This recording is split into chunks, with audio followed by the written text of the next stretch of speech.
What was Maharishi's influence on India? How did his movement in the US echo or have a mirror effect in India? Because I think that's very important. It's a beautiful point that in 1980, this group of thousand-headed purusha, these young celibate men focused on this. We started by going to India as teams of about 4 people.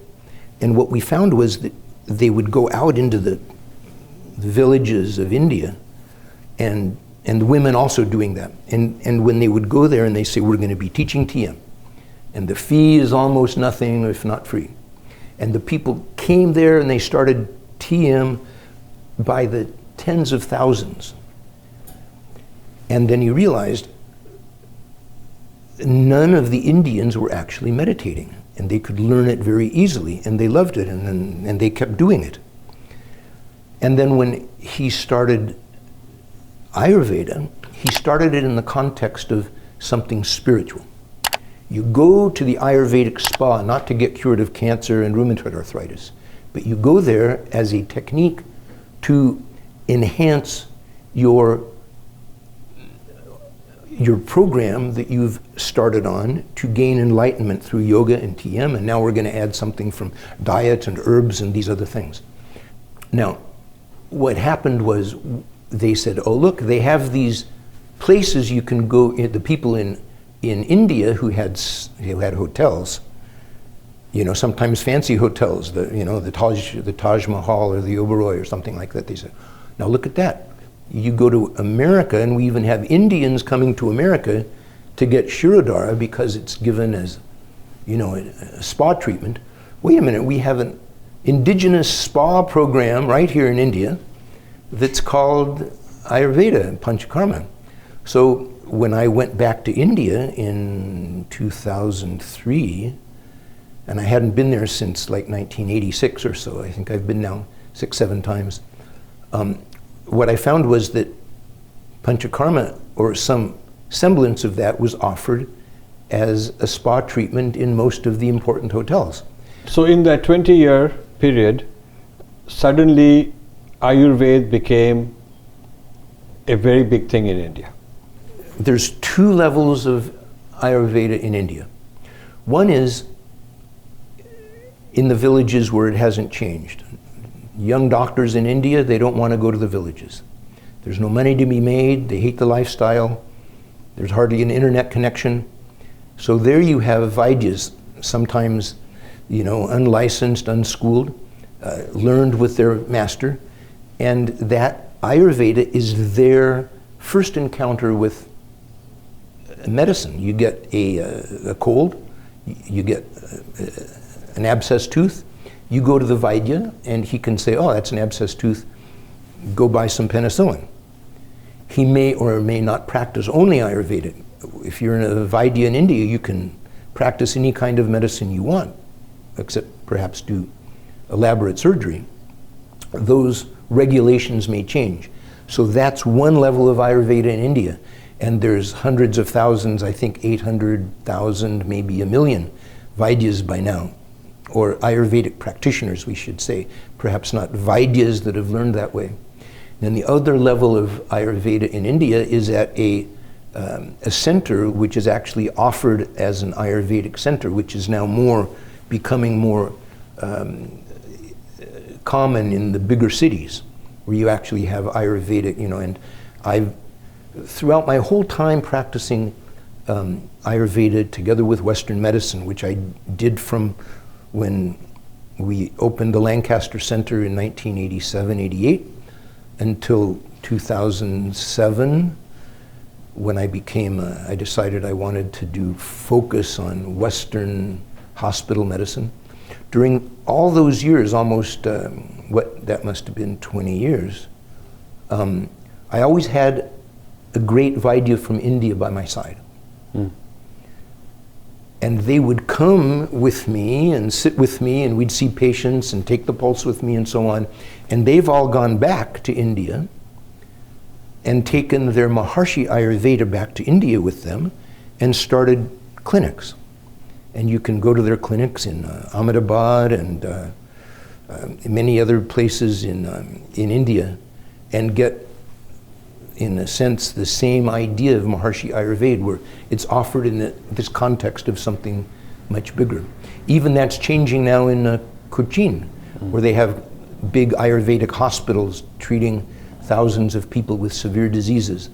They're integrating yoga and meditation and... Sure. So how would you sum up the last few decades in India? What has changed? What are the main things changing in Ayurveda in India? Well, I think this is the important part, that it's now not just something for the poorest people. Okay. But it's now been picked up by the middle class. Because previously, when I was a kid, it used to be, the attitude was that this is all old-fashioned stuff. Exactly. And for the poorest people who don't have any other access. Right. And now it's for the middle class people know. And elite, movie stars Yeah, and all kinds of absolutely. political, I mean, it's become kind of a cool thing. Yeah, and they know, nobody's going to keep me from having that heart attack. Sure, I'm not a smoker, perhaps. I might live in a smoky place, but I'm not a smoker. What's going to keep me from having that heart attack? I want some whole program to improve my general well-being. And I think this is now how it's come back to India as that, because people in India see it like they did TM. Oh, look at the Western people who may be very intellectual now see our quaint system of Vedic science as actually something very valuable. So it comes back. They have to see that it's appreciated as a diamond, whereas they were saying it's just so much cabbage. Right. Let's talk about Jyotish, Gandharva. Let's talk about these. So, not only is, he talked about the systems of philosophy which he has brought out. Also, he's always had, like the Shankaracharya that he lived with and that he worshipped as his master, who had all these great Shastris around him. Maharshi had his Rigved Pandit, he kept with him, and they would come and go, all these other Shastris through all the years. Jyotishis would come and go. When I was with him, you'd see the people come in from India. They would be picked up at the Zurich airport. They would come to Maharishi's ashram, and they would talk, and they would elaborate, and they would go through, how can we get this going? And he would do that with the Indian classical music, Gandharva Veda. He would bring in the great musicians, and they would talk and say, now, we should have different ragas for different times of the day. With Sthapatya Veda, and he said, people aren't doing that. He said, you should just abandon your house as if it was on fire. Get out of it if it has bad vastu, because it's going to be as important as some of the... Sometimes he had to exaggerate to get people to take it seriously. The idea of gems, or the idea of aromatherapy. All of these were brought, and the idea of marma therapy, which is like Ayurvedic acupuncture. Of course, Indians say that Chinese traditional medicine is Ayurveda that rolled down the northern slopes of the Himalayas, and I suppose in China they say it the other way around. But there is this in Sushruta. There's this science of marma therapy where it describes these 107, 113 points, that are used. All of this Maharshi brought out, and then he went through.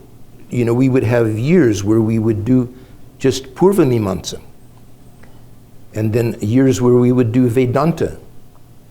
And he would bring the pundits in from all these places and to elaborate these sciences all together. So it was really a joy to see him from these sciences that were neglected or even not known in India. And he would bring them there, and he would sit and talk and say, now how can we bring that out? But it would always be in the West where he would start his Sthapatya Veda. He encouraged people in America to start architectural and construction firms that would only build Sthapatya Veda houses, and for people to get together and live in big groups. And every house in that community would be built according to Sthapatya Veda science. Similarly with Jyotish, he would bring great Jyotishis there and give, in every case, his own interpretation of how Jyotish fits in this bigger picture. This is just a preliminary conversation between us. Yes, Rajiv. And it's been a delight to spend this time with you and this weekend, and I want us to continue having further conversations. I'm sure that we have many things to do. Thank you so much. You're very welcome. Thank you. Wonderful, wonderful conversation we've had with Dr. J. Glaser. Thank you for watching. You can subscribe here and also hit the bell icon to make sure you get notified. To donate, please click this button.